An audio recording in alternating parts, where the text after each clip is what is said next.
বঙ্গবন্ধু পরিবারকে মুক্ত করতে চেয়েছে, মুক্তিযোদ্ধা। আমার বড় দুই ভাই মুক্তিযোদ্ধা। বড় ভাই কামাল ভাইয়ের বন্ধু ছিলেন, মাসুম ভাইদের পরিচিত ছিলেন।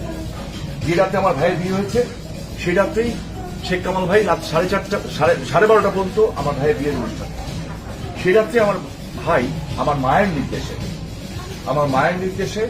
আমার মার যত গয়না আছে, পারিবারিক যে টাকা পয়সা ছিল, সবকিছু নিয়ে 50 জন নিয়ে বঙ্গবন্ধু হত্যার প্রতিশোধ নিতে বেরিয়ে গেছিল। সো আমি এখন আপনি যদি বলেন শামীম ভাই যে আঙ্কেল যেই দামে ডাকেন আমাকে, হ্যাঁ, যে আপনি সবচেয়ে বেশি ঘৃণা করেন কাকে এই পৃথিবীতে? আমি বলবো আমাকে। I hate my self. আমি আমাকে প্রচন্ড ঘৃণা করি। আমি দেখতে পাচ্ছি আজকে দেশের এই অবস্থা।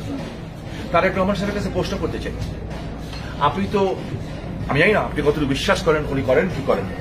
উনি ইলেকশন ক্যাম্পেইন শুরু করলেন শাহজালাল বাবার দরবার থেকে। আমাদের দেশ অলিয়া অলিয়ার দেশ, সুফিজমের দেশ। আপনি শাহজালাল বাবার মাজার থেকে শুরু করলেন, তাহলে আপনার কাছে আমার প্রশ্ন থাকবে, আজকে এতগুলি মাজার যে ভাঙা হলো, আপনি বলবেন আমার সময় তো ভাঙা হচ্ছে না, এখন তো কম ভাঙা হচ্ছে, আগে যে ভাঙা হয়েছে সেগুলির বিচার করছেন তো? আমাদের তো হাজার হাজার নেতাকর্মী, লক্ষ লক্ষ নেতা, 25 লক্ষ মামলা দিয়েছেন আমাদের বিরুদ্ধে।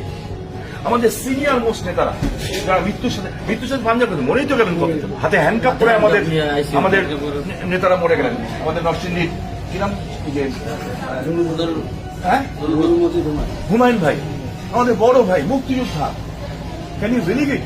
হাতে হ্যান্ডকাপ নিয়ে মেডিকেল কলেজের মধ্যে পড়ে রইলেন, চিকিৎসা পেলেন না। এরকম একটা থেকে ঘটনা বহু মানুষকে এরকম হত্যা করা যায়। আমাদের আউন ভাইয়ের মতো 86-87 বছরের বৃদ্ধ মানুষ, হ্যাঁ, তাদেরকে জেলখানায় রেখে দেওয়া হয়েছে। ভালো, আরো রাখেন, কোনো আপত্তি নেই। তো আল্লাহর অলিয়া অলিয়ার দেশ তো, আল্লাহর অলি কিন্তু মাফ করে দেয়, আল্লাহ কিন্তু মাফ করে না। সত্যি সত্যি আপনি আল্লাহর